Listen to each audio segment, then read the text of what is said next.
She's asleep. Go ahead. She won't understand any of this anyway. That's what my son said about me.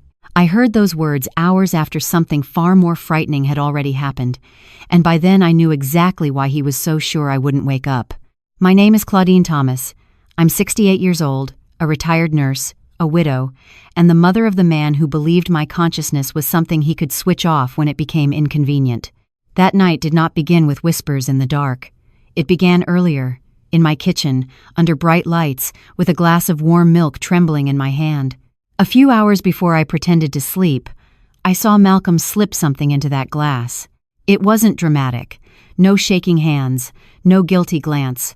Just a quick movement, practiced and efficient, the way you add sugar when you've done it 1,000 times. I was standing by the sink, rinsing a plate, when I saw the reflection in the microwave door. A small white tablet, his fingers, the swirl of milk. "Drink this, Mom," he said, already irritated. "You've been restless all day." "I don't need it," I replied, turning around. "I'm fine." That's when his voice changed. "You never listen," he snapped, loud, sharp. So loud it startled me. My foot caught the edge of the rug and I went down hard, my hip slamming into the cabinet. Pain shot up my side, hot and immediate. I gasped, not just from the fall, but from the look on his face, anger first, then something colder. "See?" he said. "This is exactly what I'm talking about." Renee stood frozen near the doorway, arms crossed, watching like this was a demonstration she'd already paid for. I pushed myself up slowly, my hands shaking. "I don't want to take anything," I said. "Please." Malcolm leaned in close, his voice dropping low. "If your condition gets worse because you won't cooperate, don't expect me to come running," he said. "I can't keep dealing with this." My condition, as if refusing a drug I didn't ask for was proof of illness. I looked at the glass again. I knew that tablet. I'd handed it out 100 times on night shifts. A sleeping pill, strong enough to make a person pliable, strong enough to make them sleep through anything. So I did what nurses do when we need time. I pretended. "Fine," I said quietly. "I'll drink it." I lifted the glass to my lips, tipped it just enough to wet them, and swallowed nothing. Malcolm watched me, satisfied, already turning away. Renee relaxed, her shoulders dropping like the danger had passed. I poured the rest down the sink when they weren't looking. That was why, later that night, when they thought I was asleep in my recliner, I knew exactly what they expected. They expected the pill to do its job.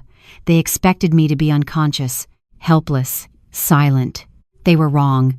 I lay there under my patchwork quilt, the one I made from Malcolm's old shirts, and his father's flannel, listening as my front door opened without a knock. Malcolm didn't knock anymore. He hadn't in years. He walked into my house like it was already his. "She's asleep," he said again, certain this time. "Go ahead," Renee whispered. I kept my eyes closed and slowed my breathing. The recliner creaked softly beneath me. The television hummed low, the sound of a late-night commercial drifting through the room. I felt them move past me, felt the air shift, smelled Renee's perfume, clean, expensive, out of place. They went straight for the sideboard. My papers, my life in folders and envelopes. "She really should have organized this better," Renee muttered. "It's a mess." "It's fine," Malcolm replied. "She signs whatever I put in front of her." My jaw tightened, but I didn't move. Drawers opened, paper rustled. I heard keys clink softly. They talked about accounts, about the house, about how long things would take once everything was streamlined. Renee laughed quietly when Malcolm mentioned the retirement fund. "She won't need it much longer," she said, like she was talking about leftovers. That was when I slid my hand beneath the quilt and felt the small recorder in my cardigan pocket. My granddaughter Nia had given it to me just days before. "For your stories, Grandma," she'd said. "So no one can say you forgot." I turned it on. A faint click. A tiny red light, hidden by fabric. They never looked at me. Not once. They didn't see the woman who had fed them, worried over them, trusted them. They saw an obstacle, a delay, a body waiting to fail. "She trusts me," Malcolm said at one point. "Always has." He was right. I had trusted him. With my money, my health, my sense of safety. When they finished, they left as easily as they'd arrived. No goodnight. No check to see if I'd stirred. The door closed. The lock clicked. The house felt different after that. Awake, listening. I opened my eyes and stared at the ceiling, my heart still pounding, my hip aching where I'd fallen earlier. I wrapped my fingers around the recorder and held it there, solid and real. They thought the sleeping pill would erase me. Instead, it clarified everything. That night, lying in my chair, pretending to be what they needed me to be, I understood something with terrifying clarity. This wasn't about money alone, it was about control. And once someone is willing to drug you to take it, there is no such thing as misunderstanding. They thought I was asleep, but I was wide awake, and I was done being quiet. If you felt this too, hit like and comment where you're watching from. Who knows, someone near you might be watching this too. They left the house like they hadn't just rifled through my life. No guilt, no backward glance, no whisper of apology in the doorway. The door clicked softly behind them, sealing the air with a silence that wasn't peace, it was exposure. I didn't move right away. I waited, listening to the old bones of the house settle. The refrigerator hummed. The baseboard heater creaked faintly. Every familiar sound reminded me this was still my home, though it hadn't felt like mine in hours. Not since Malcolm walked in and looked through me like I was an outdated chair he couldn't wait to replace. I pulled the quilt tighter around my shoulders and sat upright, slowly. My hip still ached from the fall earlier. I touched it gently and winced. Not broken, thank God, but bruised, tender. That fall hadn't been an accident, not really. That was fear. And fear, I knew from my years in the hospital, had a way of breaking people from the inside out long before any bones gave in. I looked around the room. The coffee table held one of the old coasters Jacob had carved. The TV remote sat slightly askew. On the end table beside me, the glass of milk untouched still waited. The pill had long dissolved, but I could almost see its ghost swirling in the milk. I picked up the glass and dumped it into the sink, rinsing it twice with hot water before I let it go down the drain. Then I retrieved the recorder from my cardigan. The little red light had turned off. The memory was full. I held it in my palm, heavy with the weight of proof. What I had now was undeniable. They couldn't lie their way out of this. They couldn't say I misheard or that I'd misunderstood. Because I had it. Their voices, their plans, their cruelty. I pressed the play button. She's asleep. Go ahead. The words played softly into the quiet kitchen. I stood still, not needing to hear all of it again just yet. But the confirmation helped. I wasn't imagining it. I hadn't overreacted. I paused the recording, wrapped the device in a clean dish towel, and tucked it into the back of the silverware drawer. No one would think to look there. And if they did, well, I had more than one hiding spot. A woman who's lived alone for 20 years knows a few tricks. I made my way to the hallway mirror. The woman staring back at me looked older than I remembered, but not broken. Her eyes weren't wide with fear, they were narrowed with clarity. "They think I'm furniture," I said aloud to the empty house. Not a mother, not a person. Just something that filled space, maybe carried sentimental value, but mostly got in the way. I thought about the way Malcolm had spoken to me earlier that evening, like I was a problem he had to manage. The way Renee had avoided eye contact altogether, keeping her attention fixed on the papers and accounts. To them, I was background noise, a line item, a piece of furniture waiting to be moved. It wasn't just the betrayal that stung, it was the erasure, as if all the years, all the sacrifices, all the damn love I'd poured into Malcolm didn't entitle me to the basic decency of being seen.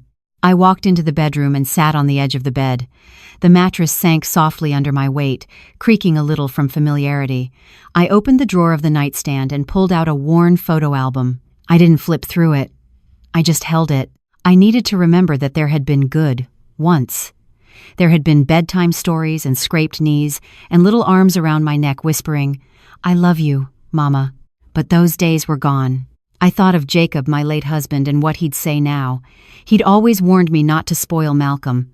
"Love him, sure," he'd say, "but don't hand him the whole world with a bow on top." I had. And now Malcolm thought the bow entitled him to everything under it. The clock in the hall chimed 11. I stood up, steadied myself, and made my way back to the recliner. I wanted to rest, but I knew I wouldn't sleep. Not that night, maybe not for many nights to come. I needed a plan, and more than that, I needed time. They thought I was a fool. Let them keep thinking it. The best defense I had now was that they underestimated me. I sank into the chair, pulled the quilt up, and clicked off the lamp. The glow from the TV cast flickers across the ceiling, painting the room in gray and blue. I closed my eyes not to sleep, but to remember. Every insult, every manipulation, every word. They wanted me gone. But I was still here. And now, I wasn't alone. I had the truth in my hand, and I was going to use it. The next morning came with the kind of stillness only a person living alone truly notices. No sound of a car pulling up, no knock on the door, no voice calling out for coffee or asking where the keys went. Just sunlight bleeding through the lace curtains and the faint tick of the old mantel clock. But I didn't move right away. I sat in my recliner for a long time, the quilt still pulled up to my waist, the same one that had become a silent witness to the night before. I stared at the empty hallway, trying to decide what came next. The recorder was still in the silverware drawer, wrapped in the towel, tucked beneath the steak knives. My hand hovered over the drawer for a moment before I opened it. I needed to be sure it had actually happened, that I wasn't a woman losing her mind in the fog of age. I clicked play and listened, just long enough to hear Malcolm's voice again. "She's asleep." I turned it off. That was enough. I placed the recorder into a plastic bag, then slid that bag into the lining of an old handbag I hadn't used in years. I zipped it closed and set it by the front door. Just in case. That's what nurses always say. Just in case. Still, there were hours to get through. Time doesn't move faster just because your world has shifted. You still have to feed the cat, water the plants, boil water for tea. So I made my tea, 2 sugars and a dash of cream, and sat at the kitchen table staring at the wood grain like it held a secret I'd missed all these years. My bones were sore. My hip reminded me of the fall. It wasn't serious, I'd had worse. But every twinge told me I couldn't afford another one. I'd have to be careful now. More careful than ever. I opened the junk drawer and pulled out a notepad. It had grocery lists on it from 6 months ago, old pen marks and reminders to buy stamps and call Nancy. I flipped to a fresh page and wrote one word in big dark letters. Trust. Then under it, Jacob gone. Nia. And Nia. That's where I stopped. Because I couldn't write Malcolm's name, and I sure as hell wouldn't write Renee's. I thought about my granddaughter, Nia. Sweet girl, full of questions, always smiling. 21 and still liked sitting on the porch with me, sipping sweet tea and talking about the world. She didn't treat me like I was obsolete. She didn't speak louder than necessary or talk slow like I had marbles in my head. She listened, and more than that, she saw me. She'd given me the recorder, after all. And suddenly, I knew what I had to do. I reached for the rotary phone in the kitchen, the one Jacob never let me replace with a cordless because he claimed real phones shouldn't need batteries. I dialed slowly. Nia's number was still written on a sticky note on the fridge. She picked up on the 3rd ring. "Hi, Grandma." Bright, warm, genuine. I closed my eyes for a moment. That voice was a lifeline. "Hi, sweetheart," I said softly. "Do you think you could come by after your classes today? I'd really like to see you." I said, "Is minted." "Of course," she said immediately. "Everything okay?" I hesitated. "I just need your help with something small. Nothing urgent. But I trust you." She paused, sensing something. "I'll be there around 3. And just like that, hope cracked the ice forming around my chest. The rest of the morning passed in quiet preparation. I didn't pace. I didn't rush. But I moved with purpose. I cleaned out the drawer where Malcolm had left one of the forged documents. I checked the locks. I opened the old safe in the back closet and took inventory. Birth certificates, the house deed, my will. I ran my fingers across Jacob's name in the marriage license. He'd been gone 13 years, and I still missed him every day. But I was glad he wasn't here to see this. He'd warned me. I just hadn't listened. By 2:30, the kettle was back on the stove, and I'd set out the shortbread cookies Nia liked. When she rang the bell, I opened the door and pulled her into a hug that lasted just a little too long. "Grandma?" she said gently, pulling back to look at me. "What's wrong?" I motioned her inside and closed the door behind us. "I need you to listen to something," I said, "and I need you to believe me." She sat, confused but alert. I brought out the recorder, set it on the table between us, and pressed play. She listened. Her eyes widened. Her mouth fell open slightly. She didn't speak until Malcolm's voice stopped, and silence filled the room again. Is this real?" she whispered. I nodded. "It happened last night, and the milk he gave me had something in it. A sleeping pill." Nia's hands clenched into fists on the table. "I knew Renee was shady," she said. "But Uncle Malcolm too? Sweetheart, he's not who he used to be. I don't know if he ever was. His Juan." Nia leaned back in her chair, staring at the ceiling like she was trying to stop the room from spinning. "What do you want to do?" "I want to protect myself. I want to make sure they can't take anything else from me. Not my home, not my money, not my dignity." She looked at me, steadier now. "Okay, then I'll help. Whatever you need." I reached across the table and took her hand. "They think I'm just some old woman in a chair," I said quietly. "But they're about to learn this old woman has a long memory and a longer reach." By the time Nia left that evening, the house felt different. Not just safer, but clearer. The dust hadn't settled. I still had a war to prepare for, but now I had an ally, someone who saw me, someone who knew the truth. That changes everything. I walked her to the door and watched her drive off in her little blue car, her taillights flickering down the quiet street. I stood there a while longer, hand resting on the doorframe, breathing in the evening air like I used to when Jacob was alive. The summer crickets had returned, and the hum of their song filled the yard.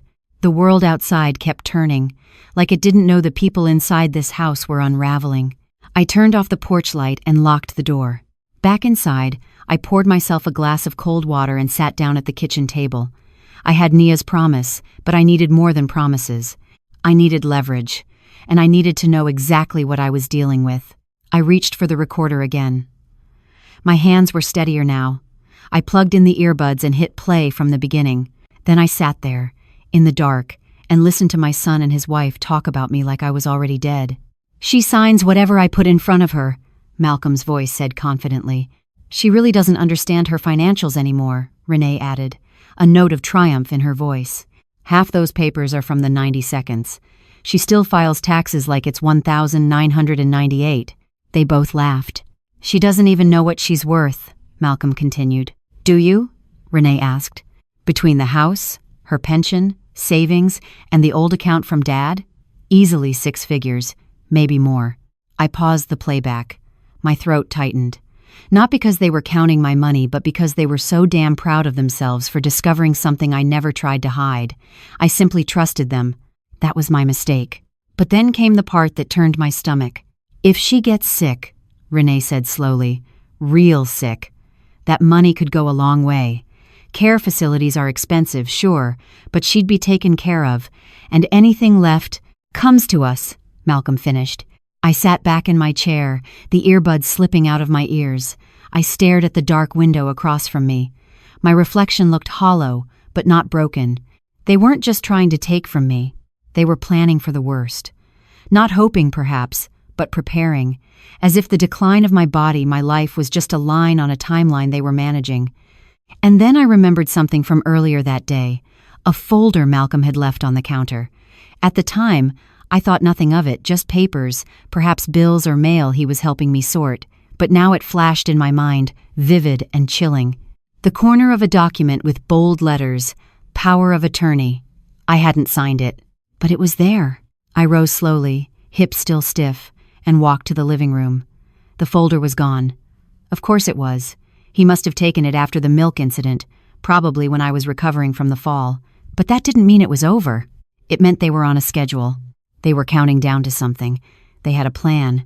I opened the desk drawer where I kept stamps and checkbooks. There, folded in half, was another document Malcolm had asked me to look over last week. He said it was for insurance purposes. I hadn't read it. I'd placed it in the drawer and forgotten because that's what they wanted, for me to forget, to hand over my signature with my eyes closed. I unfolded it now, my reading glasses perched low on my nose. The legal jargon was thick, but I knew enough. They wanted me to grant joint access to all bank accounts, retroactive authorization. A soft, bitter laugh escaped me. "They think I'm going to just fade away," I said to the quiet room. I tucked the document into the inner flap of my purse. Let them keep believing that. Let them think I was stumbling toward the finish line, unaware of the vultures circling. Let them plan my decline. Because while they were busy plotting what to do with my money after I was gone, I was learning how to keep it, how to fight with every inch of breath I still had. And I had more breath left than they knew. The next morning, I called my lawyer. Not Malcolm's friend. Not the family accountant. My own. Mr. Dale Haverford was a slow-talking man with eyebrows like sleeping caterpillars and a voice that made everything sound like gospel. He'd helped me with my will after Jacob died and had checked in every few years since, more out of habit than necessity. But now, I needed him. When I explained what was happening, there was a pause. "Mrs. Thomas," he said carefully, "are you in immediate danger?" "No," I said, "but I've been made a target, and I have proof. You want to change your estate plan?" "No," I replied. "I want to make it bulletproof." And so we set a meeting. Quiet, private, scheduled for Monday. That gave me 4 days. 4 days to act as if everything was normal. 4 days to keep pretending. I was tired, yes. I was bruised, yes. But I was also awake. Fully, fiercely. They wanted me to slip away quietly.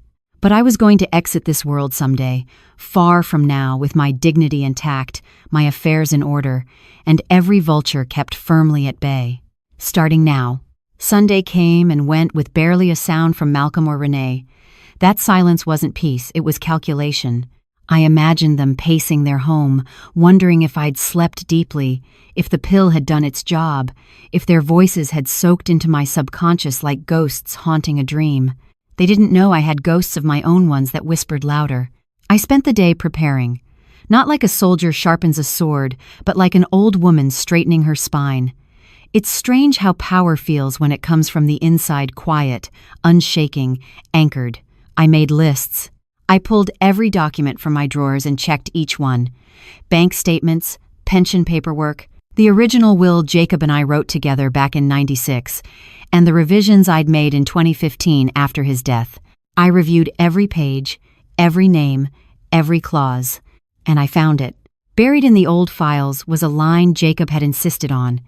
No amendments or alterations shall be valid unless made in the full presence of legal counsel and primary beneficiary. It was his way of protecting me from myself, back when grief made people reckless. Now, it would protect me from something far worse, my son.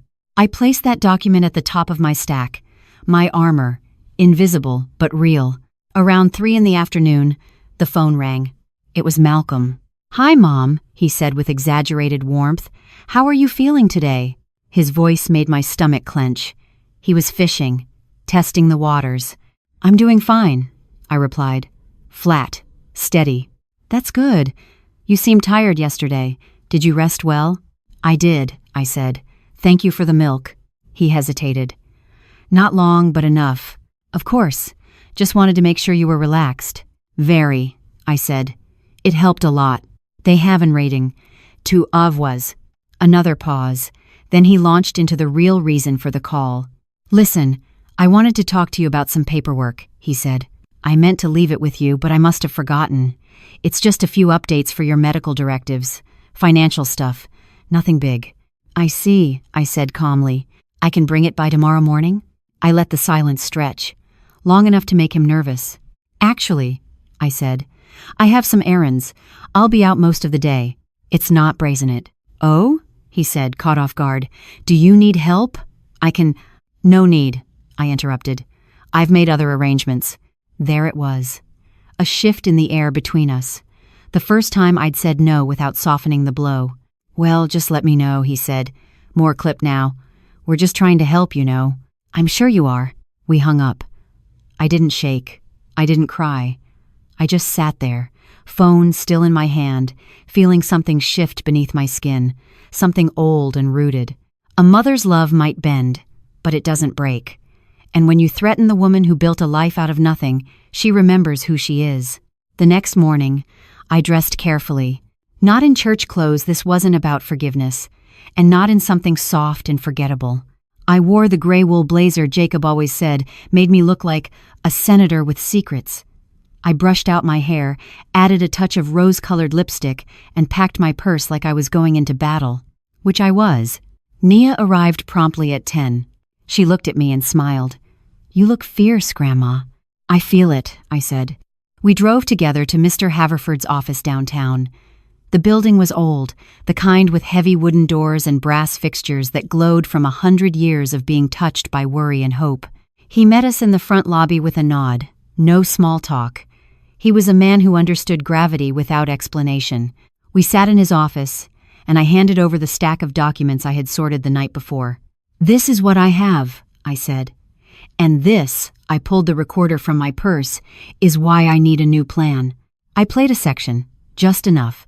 Just Malcolm's voice, just the part about signing anything. Haverford didn't flinch. He simply nodded and began to write.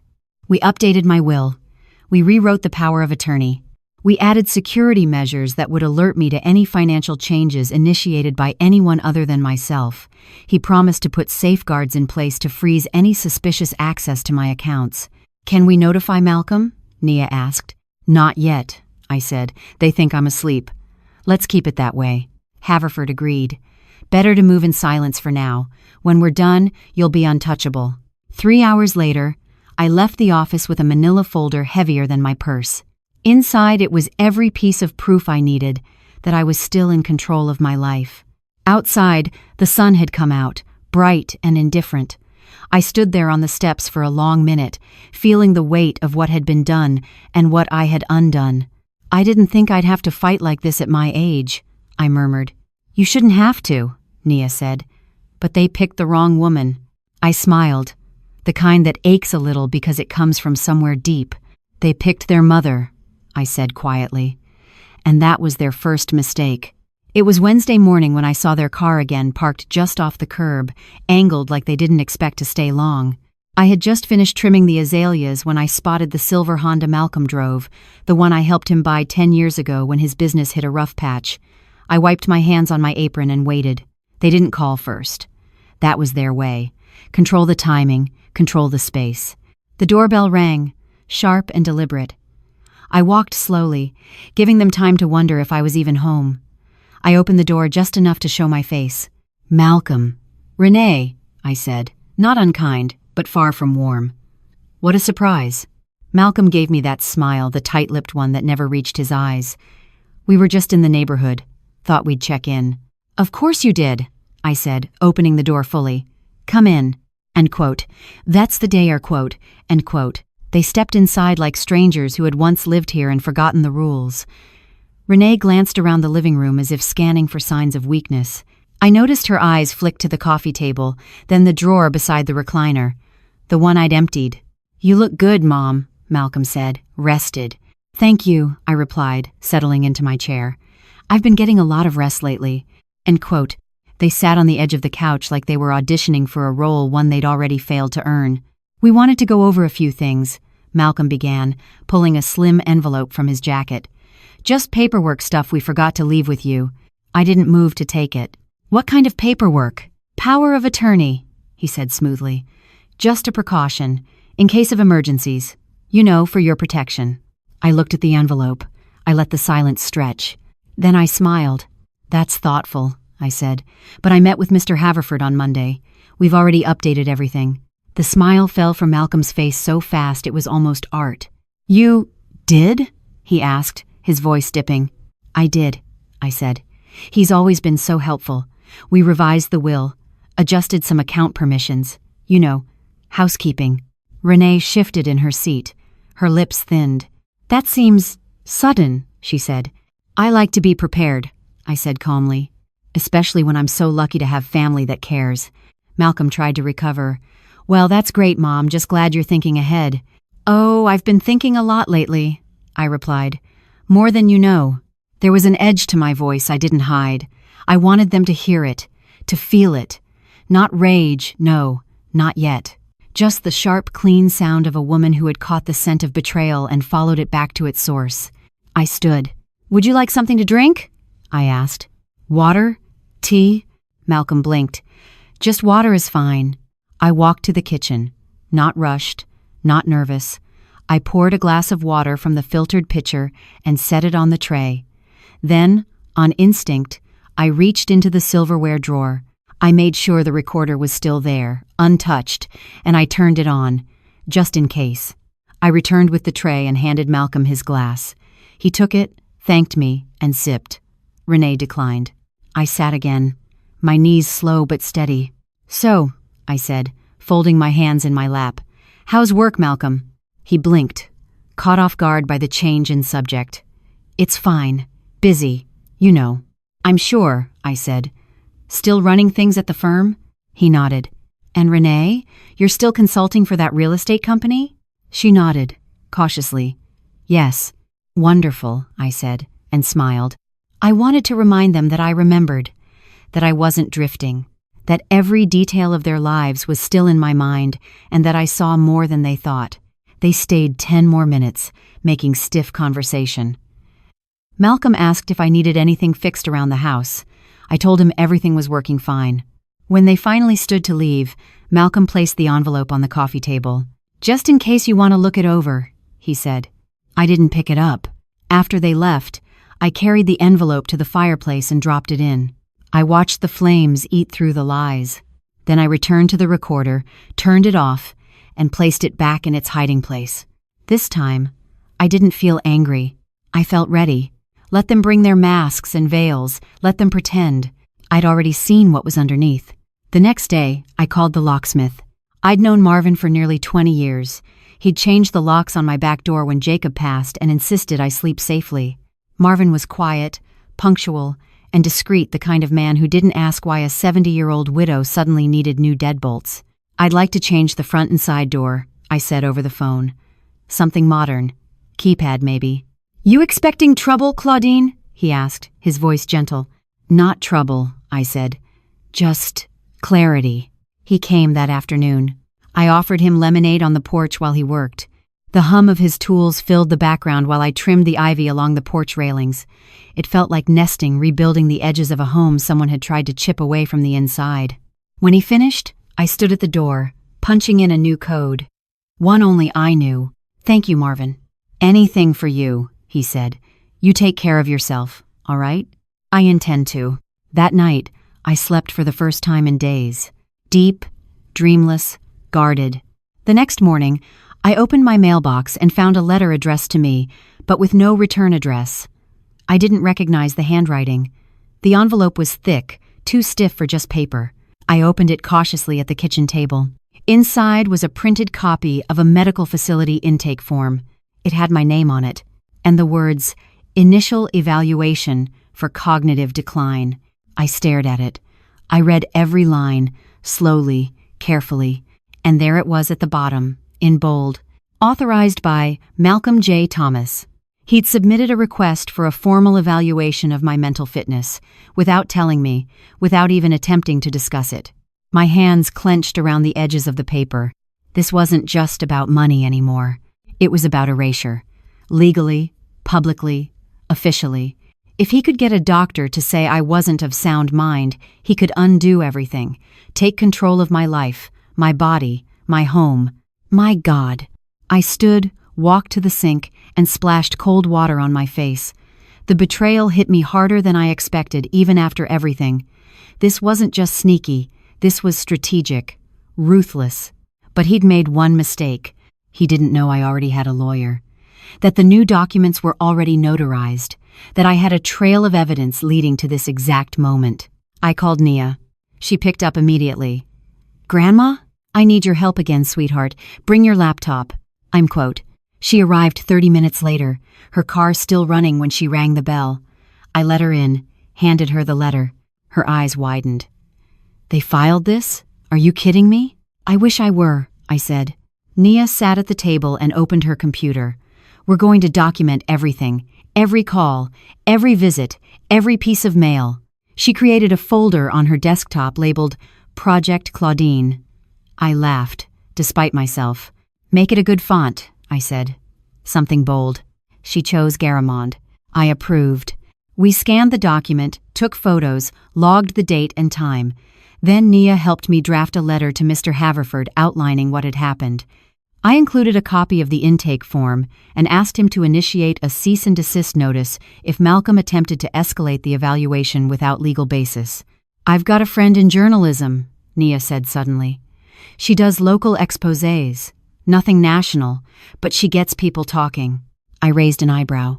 "I'm not saying we go public," she said quickly. "But if he keeps pushing, it's an option." I nodded, feeling something like hope settle into my bones again.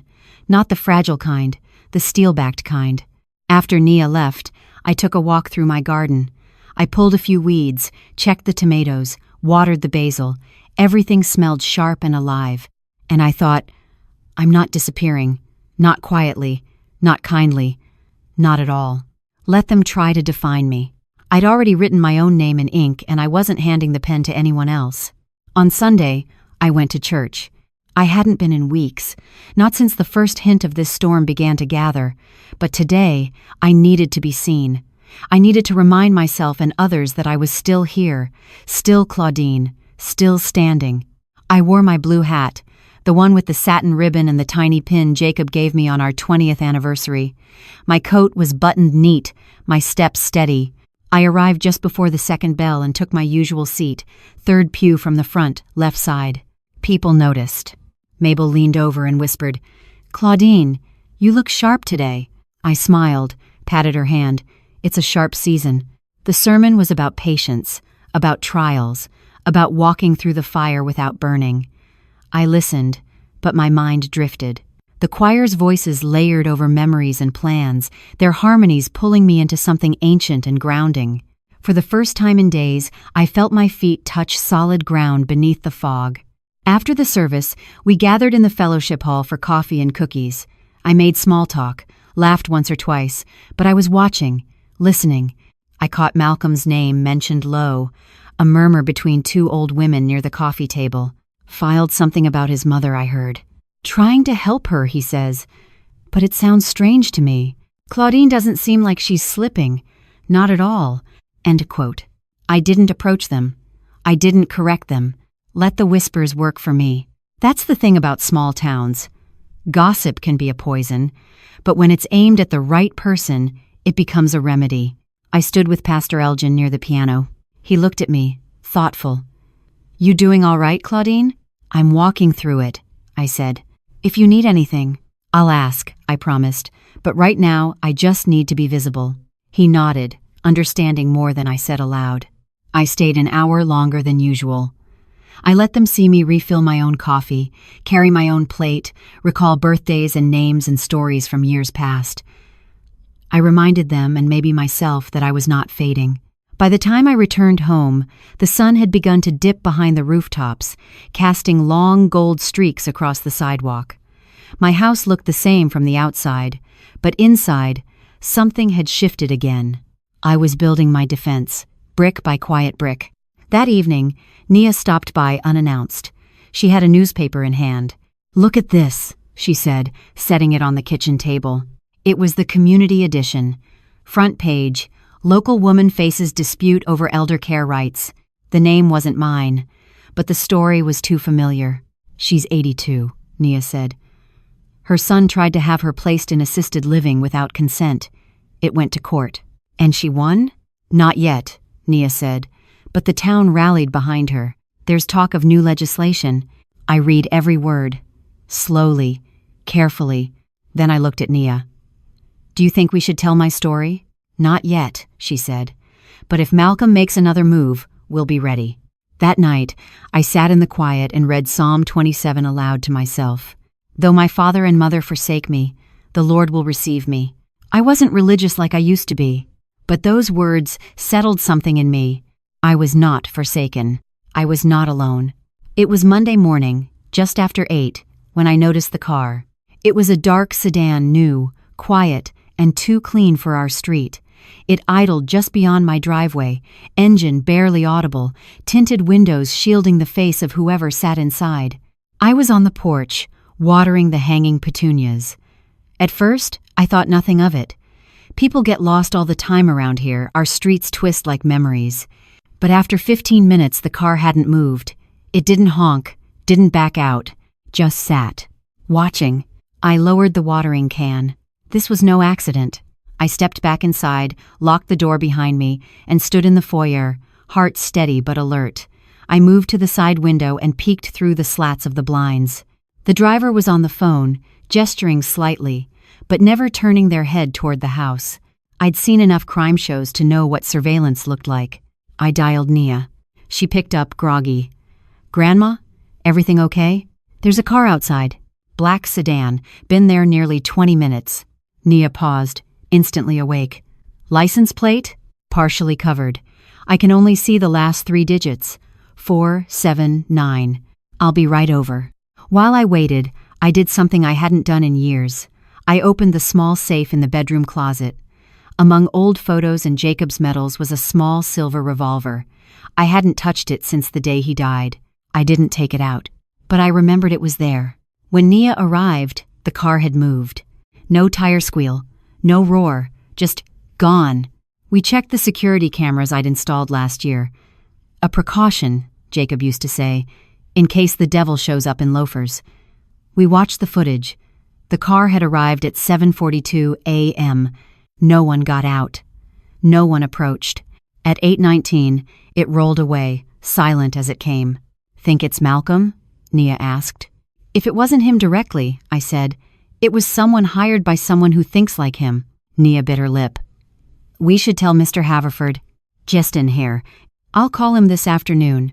We went back inside. Nia made coffee while I tried to breathe past the tightness in my chest. I wasn't afraid. Not exactly, but I felt a door had opened, one that wouldn't easily close again. After she left, I sat in my chair and stared at the calendar on the wall. There was a red circle around the coming Thursday, the day Malcolm had originally asked me to sign a few things. I picked up the phone and dialed his number. He answered on the second ring. "Chipper." "Hey, Mom. I had an interesting visitor this morning," I said. "Black sedan. Parked outside for a while." A pause. "Did you get the plates?" he asked too quickly. I saw the last few digits. 479. Another pause.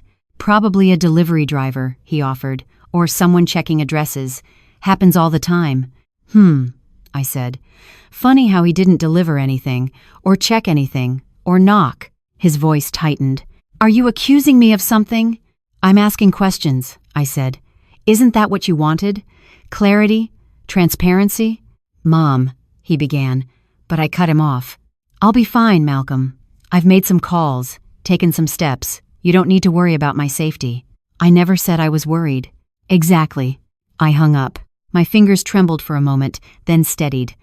I wrote the time and details of the car on a notepad, documented everything.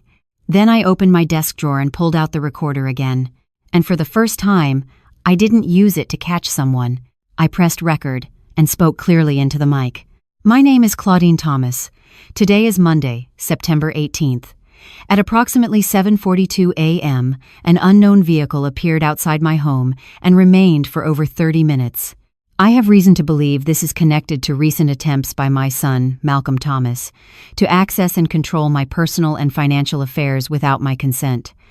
I paused. "If something happens to me," I said, "this story does not end here."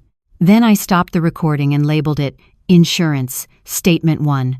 Later that evening, I called Pastor Elgin. We'd always been close, especially after Jacob passed. "I need a favor," I said. "Anything." End quote. "If I don't check in by next Friday, will you come by the house?" He was quiet for a moment. "Of course, Claudine. What's going on?" "Nothing I can't handle," I said. "Just want to make sure the world keeps spinning." He promised he would. I thanked him. I wasn't planning to vanish, but I was planning for everything. And Malcolm? He thought he was tightening the noose. He didn't realize I'd already cut the rope. 2 days after the car incident, an envelope arrived. Not legal, not ominous at least, not at first glance. It was cream-colored, thick paper, hand-addressed in Renee's careful, slanted handwriting. Inside was an invitation. "You are cordially invited to a family dinner. Thursday evening, 6 p.m., at our home. Casual attire. Just us. Just us." I held the card like it was a weapon disguised as kindness. Renee had never invited me to dinner before. Not once. Malcolm had hosted a birthday lunch here and there, but nothing intimate. Nothing that said family. So, why now? The date made it clearer. Thursday. The same day Malcolm had originally pushed for me to sign paperwork. The same day I now had circled in red, but for an entirely different reason. I took a breath, folded the invitation neatly, and placed it on the mantel where the sun could bleach its edges. When Nia came by later that day, I showed it to her. "Oh, hell no," she said immediately.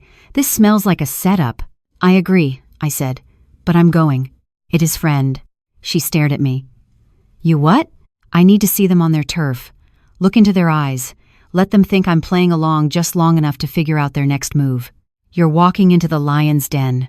"I raised that lion," I said. "I know how to handle him." Nia shook her head, but she didn't argue. "Then at least let me prep you," she said.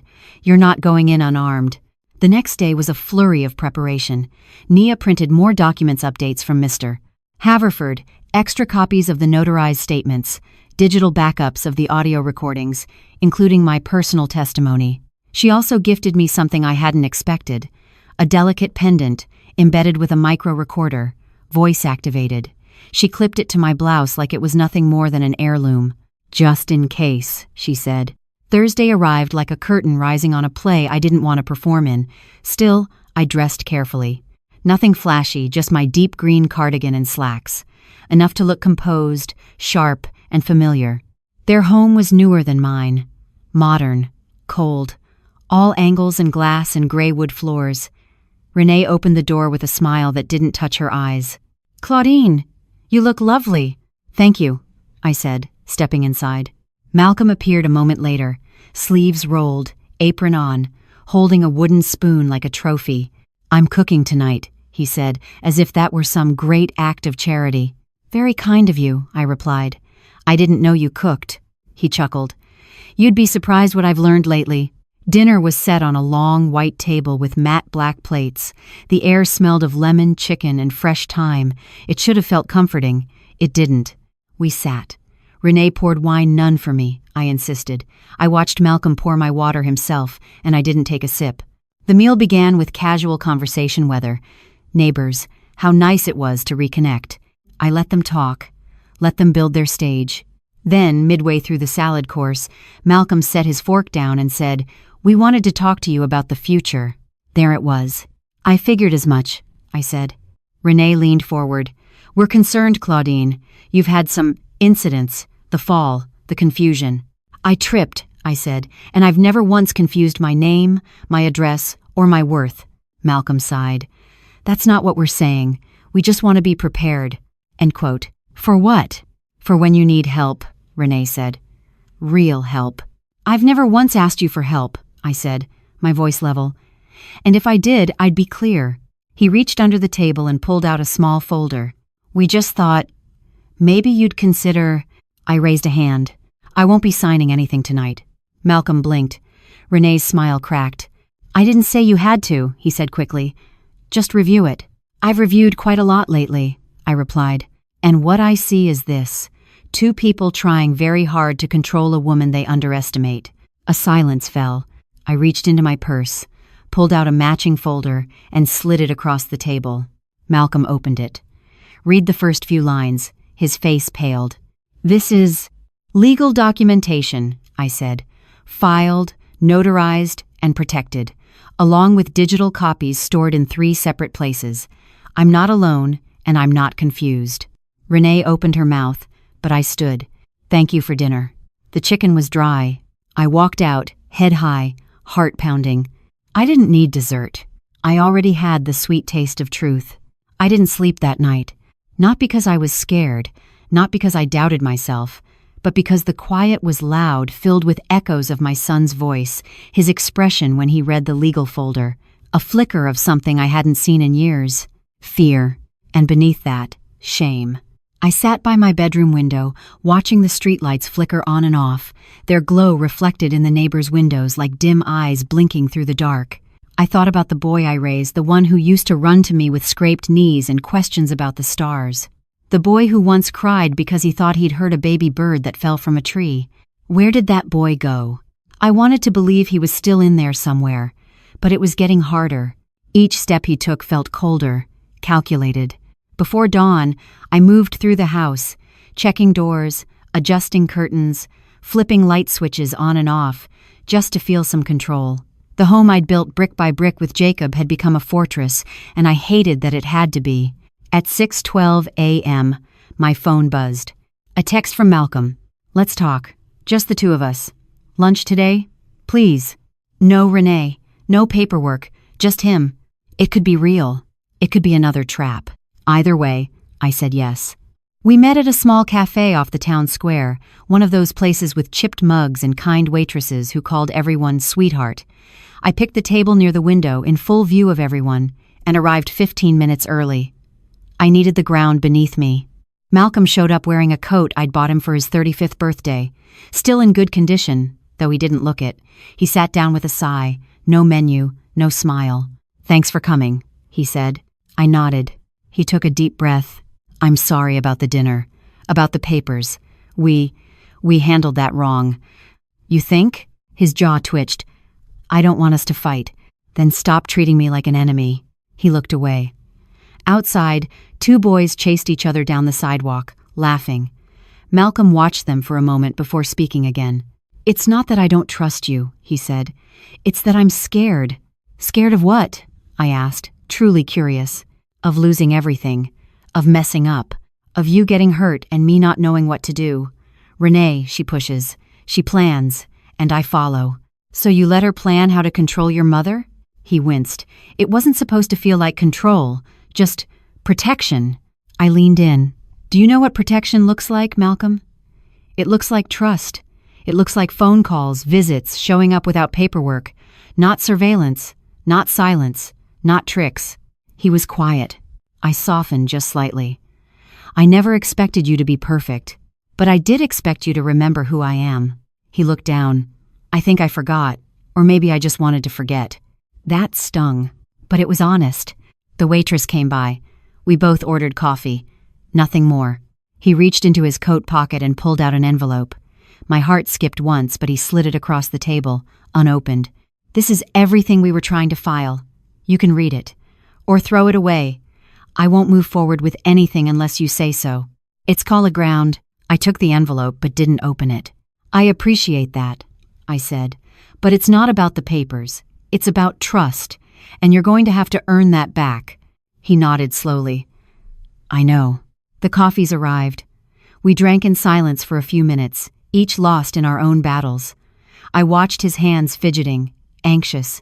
He looked older than he had last month, more tired, less certain. As I stood to leave, I placed a folded napkin next to my cup. On it, I'd written an address and time. "The lawyer's office," I said. "If you want to make things right, come next week. Sit beside me, not against me." I walked out without waiting for his reply. That night, I stood in front of the mirror before bed. For the first time in months, I didn't see a victim. I saw a woman holding the line against her own blood, yes, but also for her own dignity. Sometimes the hardest battles are the ones you fight to stay exactly where you are, undefeated. The following Tuesday, I arrived at Mr. Haverford's office 15 minutes early. His building sat at the edge of town, a modest brick structure tucked between an antique bookstore and a florist shop that always smelled like fresh eucalyptus. The front office was quiet, carpeted, with a grandfather clock ticking softly in the corner. I sat in the waiting room with my hands folded neatly in my lap, the envelope Malcolm had given me resting on the seat beside me, still unopened. I hadn't touched it. I didn't need to. I wasn't here for what he had written. I was here for what I had decided. Mr. Haverford ushered me in with a warm smile. "Claudine," he said, gesturing toward the leather chair across from his desk. "You're always early." "Habit," I said. "Nurses don't show up late." He chuckled. "You're still sharper than most clients half your age. Let's hope Malcolm realizes that too." We settled in. I handed him the envelope. "I want this filed away, just in case, not to be used, not to be trusted. Just documented."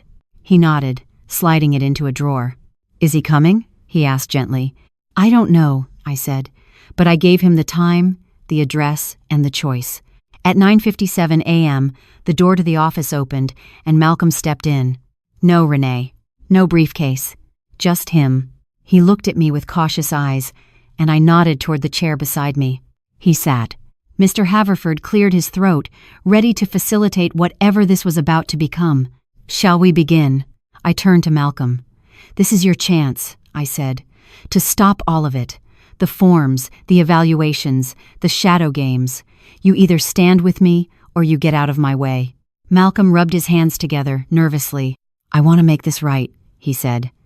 I didn't understand how much this hurt you." "You still don't," I said. "But that's not the point. The point is, you tried to erase me. Quietly. With legal loopholes and whispered assumptions. And now, you get to decide if you want to start over." He nodded slowly. "I do." Mr. Haverford opened a folder and slid 2 documents across the desk. Formal retractions of all guardianship and medical evaluation claims Malcolm had submitted in my name.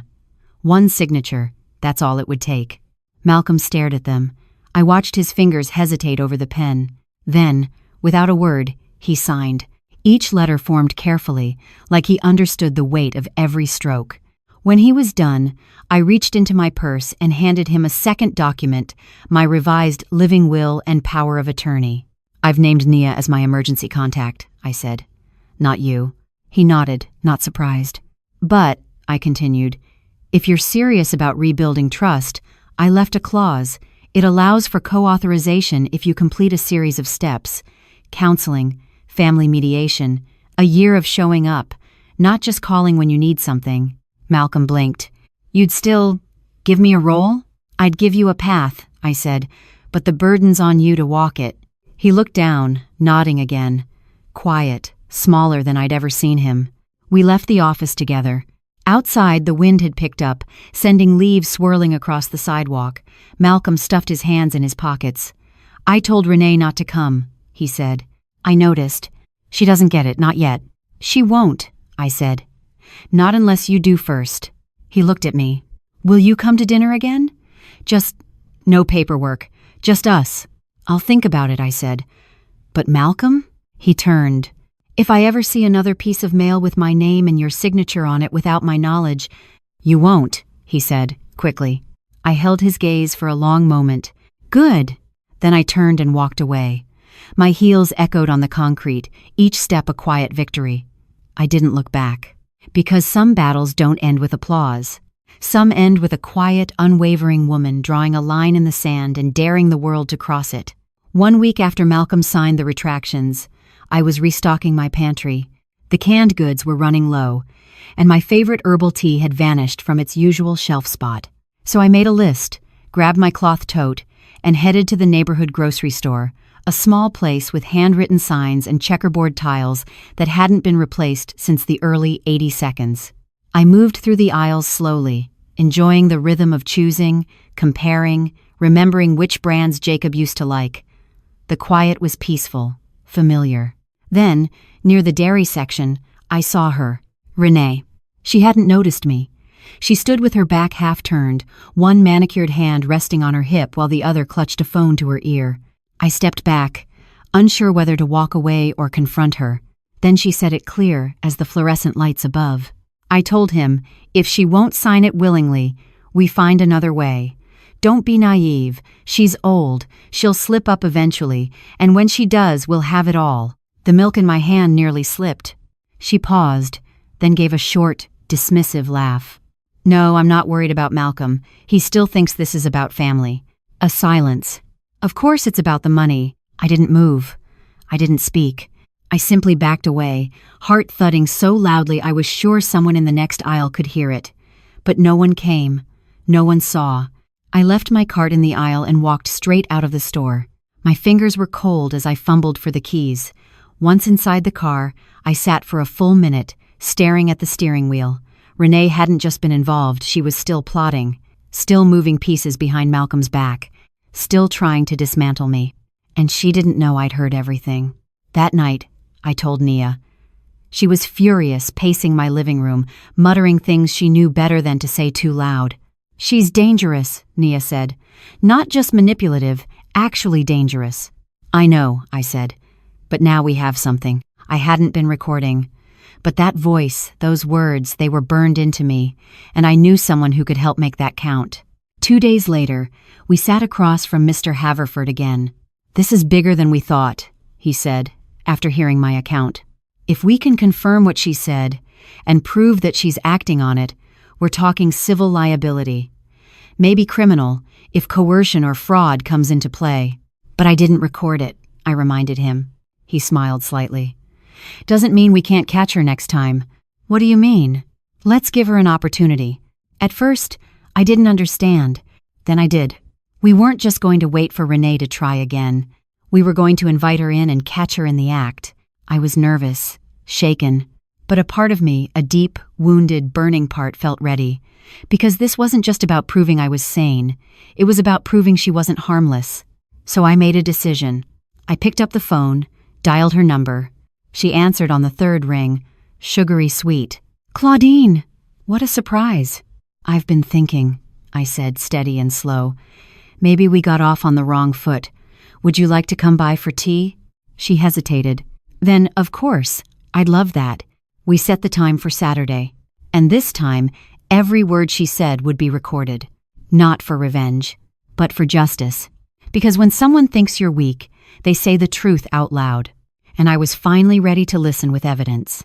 Saturday arrived with the calm of a storm about to break. I polished the kitchen until it gleamed, wiped the counter 3 times, set out my finest china. The blue set Jacob had given me our first Christmas together. It felt right to bring it out. This wasn't just tea. This was ceremony. At Tweetwee's middags, the doorbell rang. I took one long breath, adjusted the brooch at my collar, the one Nia had upgraded to include a discreet audio and video feed, and opened the door. Renee stood there in pastel pink, pearls at her neck, her smile stretched tight. "Claudine," she said, leaning in for an air kiss. "You look radiant." "So do you," I said, letting her in. "Shall we sit in the sunroom?" She followed, heels clicking like punctuation marks on my hardwood floor. I guided her to the cushioned seat across from mine, poured the tea, offered her lemon slices, honey, nothing suspicious. We talked, at first, about nothing. Gardens. How fast the summer had passed.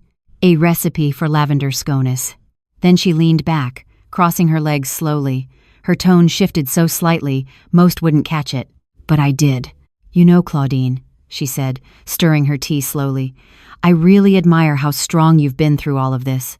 "Thank you," I said. "I suppose strength is all I have left these days." She tilted her head, sympathetic. "Still, it must be exhausting, managing everything. Bills, doctor visits, keeping the house in order. That's a lot for someone your age." "Is it?" She paused, just long enough. "You know," she continued, "I've always said it's better to prepare than to panic. Malcolm and I only wanted to ensure you were safe, protected." "Protected from what?" "From forgetfulness, from misplacing things, leaving the stove on, that sort of thing." I leaned forward. "I remember everything quite clearly, Renee." Her smile twitched. "Well, just in case, I brought something," she said, reaching into her bag. My pulse quickened. She pulled out a thin folder. Pale gray. Familiar. "You can ignore it," she said lightly. "But this version's much simpler. Just a few initialed pages. It gives Malcolm temporary oversight, only in emergencies, of course." End quote. It's a Lestani. I reached for the folder, opened it, and scanned the lines. It was worse than the last one. Not just power of attorney, full asset access under medical discretion. And the medical discretion assigned to Malcolm and Renee. I closed the folder calmly. "You really think I'd sign this?" Her tone sharpened. "I think it's a good idea, and I think if you're honest with yourself, you know that too." I set the folder down. "Tell me, Renee, do you love my son?" She blinked. "Of course. Intentry.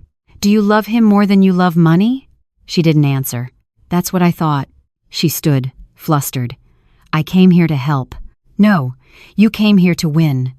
But you're not playing with an old fool, Renee." She narrowed her eyes. "You can't fight what's coming. I already have." She moved toward the door, voice low. "You're going to regret this, Claudine." "Maybe," I said, standing as well. "But not as much as you will." She slammed the door behind her. The room went quiet. I unclipped the brooch, set it on the table, and smiled. Every word, every lie, every threat recorded in high definition. I called Mr. Haverford first. Then I called Nia. "Tea went exactly as planned," I said, because sometimes justice doesn't scream. Sometimes she whispers into a silver pin and waits for court. Monday morning, I sat in Mr. Haverford's office, and this time I brought the brooch. He plugged it into his laptop, adjusted his glasses, and pressed play. Renee's voice filled the room silky, deliberate, and damning. He didn't speak as he listened. He didn't have to.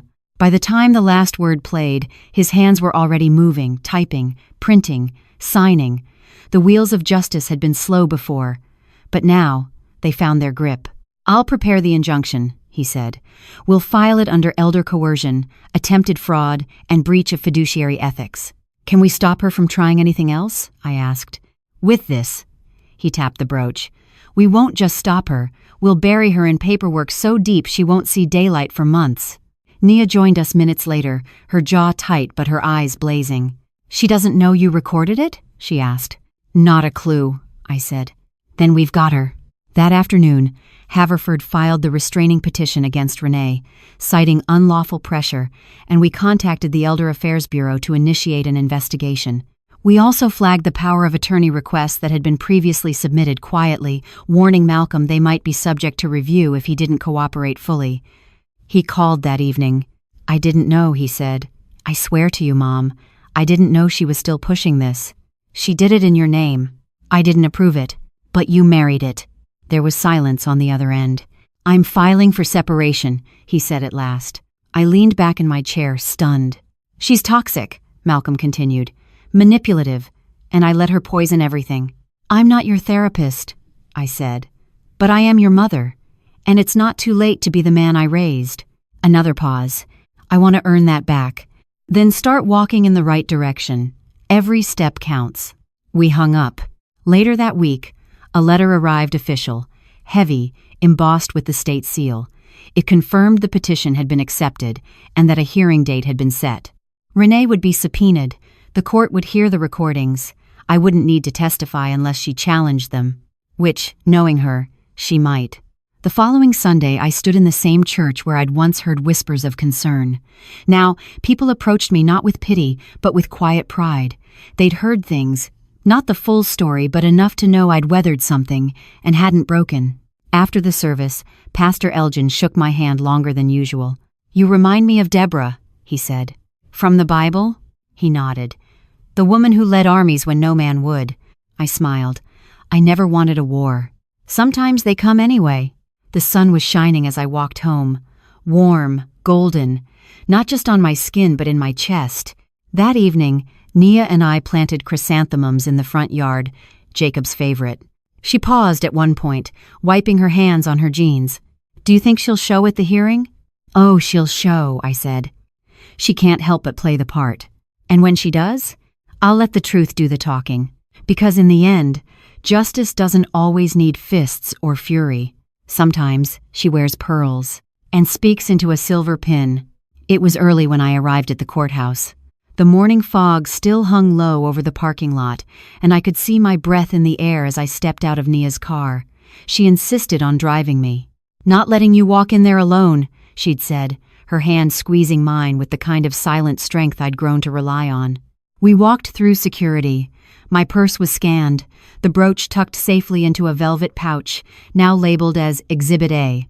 Inside, the courtroom was colder than I remembered, sterile, beige, nothing like the grand halls in the movies.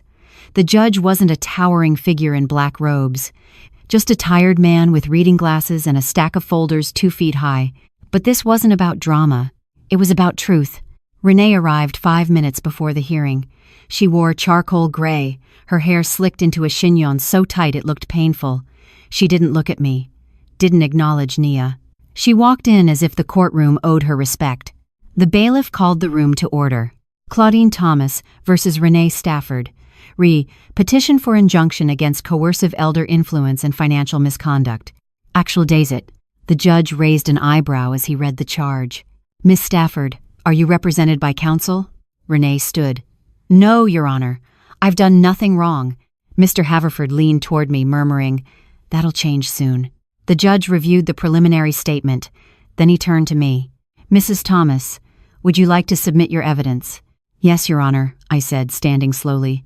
Haverford approached the clerk, handing over the digital file. The room fell silent as the first seconds of Renee's voice played through the speaker system. She sounded polished, practiced, then cutting. "If she won't sign it willingly, we find another way." You could feel the shift in the air, like someone had opened a window in the middle of winter. The judge didn't interrupt. Neither did the clerk. No one moved. By the end of the recording, Renee had gone pale. "Miss Stafford," the judge said, steepling his fingers, "do you deny this recording is your voice?" Renee hesitated. Then quietly, "No," he nodded. "Very well. Do you wish to explain your intentions behind this conversation?" "It was hypothetical," she said, too fast. "People say things." "Understood. But when those things concern gaining unauthorized access to a senior citizen's financial estate, they become more than hypothetical." He turned back to his files. "I find sufficient evidence of coercive intent, and I hereby issue a full restraining injunction against Miss Stafford, effective immediately. She is prohibited from contacting Mrs. Thomas by any means direct or indirect, including financial, electronic, or third-party communications. Any existing legal documents bearing her influence are to be voided, pending further review." He paused, looking at me. "Mrs. Thomas, do you require any further legal protection at this time?" I stood. "No, Your Honor. This is enough." Because this wasn't about revenge. It was about ending a chapter on my terms. Outside the courtroom, Renee walked past without a word. Her heels clicked furiously, like the sound of retreat. Malcolm waited by the elevator. He looked at me, eyes softer than I'd seen in years. "I'm sorry. I know. I never meant for it to get that far. But it did. I'm going to fix it. Start with yourself." He nodded, then walked toward the exit. And I turned to Nia, exhaling for the first time in what felt like weeks. "We did it," she whispered. "No," I said. "We survived it. Now we get to live." That night, I sat alone with a cup of chamomile tea, watching the sky darken through the kitchen window. For the first time in years, I wasn't waiting for the other shoe to drop, because I'd already caught it and handed it to the judge. 2 weeks after the court hearing, I found a letter in my mailbox handwritten, "No return address," the ink slightly smudged. I knew the handwriting. It was Malcolm's. I stood on the porch a while before opening it. "Mom, I don't expect you to forgive me. Not yet. Maybe not ever. But I need to tell you what I've done since that day in court. I've moved out, filed the separation. Renee didn't take it well, but I told her I wouldn't be part of what she tried to do to you. I started therapy. Turns out there's a lot I need to unpack, starting with why I let someone else tell me how to treat my own mother. I'm not writing this to make you feel sorry for me. I'm writing it so you know I'm not hiding anymore. You were right to fight, and I was wrong to ever think you were weak. If you ever want to see me, I'll be here. Not as your guardian, just your son. Love. Malcolm." I folded the letter slowly, pressed it to my chest, and breathed in the ache and the relief. There were no fireworks, no dramatic revelations, just quiet steps in the right direction. That afternoon, I walked into the garden. The chrysanthemums had bloomed early, maybe because the soil had finally been cleared of rot. Nia stopped by with groceries and coffee, like she always did. "You good?" she asked, squinting against the sun. "I'm getting there." We sat on the bench Jacob built years ago, watching bees hover lazily over the flowers. "I've been thinking about something," I said. "Something bigger than all this." Nia raised an eyebrow. "Please don't say reality TV." I laughed. "No, a foundation." Her expression softened. "Tell me more." "I want to create something for women like me. Older women. Women who've been pushed aside, gaslit, tricked, silenced. A legal resource center, maybe support groups. A place where they feel seen, where they can fight back with help." Nia grinned. "Now that's the Claudine I know. It's about have been life. I've got time, and stories, and just enough spite to turn it into purpose." We sat in companionable silence for a moment. Then I asked, "Do you think people change?" Nia didn't hesitate. "I think people evolve, but only if they're willing to lose who they were first." I looked down at the letter in my hand. "Then maybe Malcolm's evolving." "Good, so are you." That night, I sat at my desk and began drafting plans, budgets, mission statements, Names. Names matter, I thought. And when I scribbled the word Silver Pin Foundation on top of the page, I smiled. Because this story started with betrayal. But it would end with legacy. 1 year later, the house was full again. Not with schemes or silence, but with voices, laughter echoing down the hallway, the smell of lemon pound cake drifting from the kitchen, and the sound of chairs being pulled closer together, not pushed away. We had gathered for the Silver Pin Foundation's first official board meeting. Technically informal, yes, but in spirit, it was a declaration. Nia brought in the printouts, warm from the copier. "Look at this," she said, handing me the first brochure. On the cover was our logo, a silver brooch in the shape of an open eye watching, witnessing, refusing to be closed again. Beneath it, the tagline, "Truth is not fragile, neither are you." I ran my fingers over the raised print and exhaled. In the months since that courtroom victory, things hadn't been perfect, but they'd been honest. Malcolm had shown up, slowly, carefully, never asking for a reset, only for a chance to rebuild, plank by plank. He sent updates about his progress in therapy. He took over the Sunday grocery runs, showing up with pears I liked and jokes that weren't always funny, but came with real effort. Renee, last we heard, had moved out of state. The silence was its own kind of peace. "Claudine," Nia called from the other room. "Malcolm's here." I stood, smoothing the sleeves of my cardigan, and walked out to greet him. He held a potted plant in his hands, Jasmine. "Thought you'd like something new for the garden," he said. "Let's go plant it," I said, nodding toward the backyard. We knelt together in the dirt, hands working silently. No speeches, no apologies. Just doing the work. Later that afternoon, after everyone had gone, I sat on the back porch with a glass of sweet tea. The garden was blooming wildly, lilies, hydrangeas, and now the new jasmine bush standing proudly by the fence. Pinned to my blouse was the same silver brooch, not as a warning now, but as a reminder that I had survived, that I had fought, that I had found my voice and refused to surrender it even to the people who once held my heart in their hands. The cicadas hummed in the trees. The wind carried the scent of earth and honey, and in that moment, I didn't feel like a victim. I felt like a monument, standing still, built from grace, grit, and silver. This story is a reminder that age does not diminish a person's strength, wisdom, or right to be respected. It teaches us that betrayal can come from those closest to us, but so can redemption. Through Claudine's quiet resilience and determination, we learn that justice doesn't always roar. It often whispers through truth, dignity, and the courage to stand up, even when standing alone. No matter how late, it's never too late to reclaim your voice.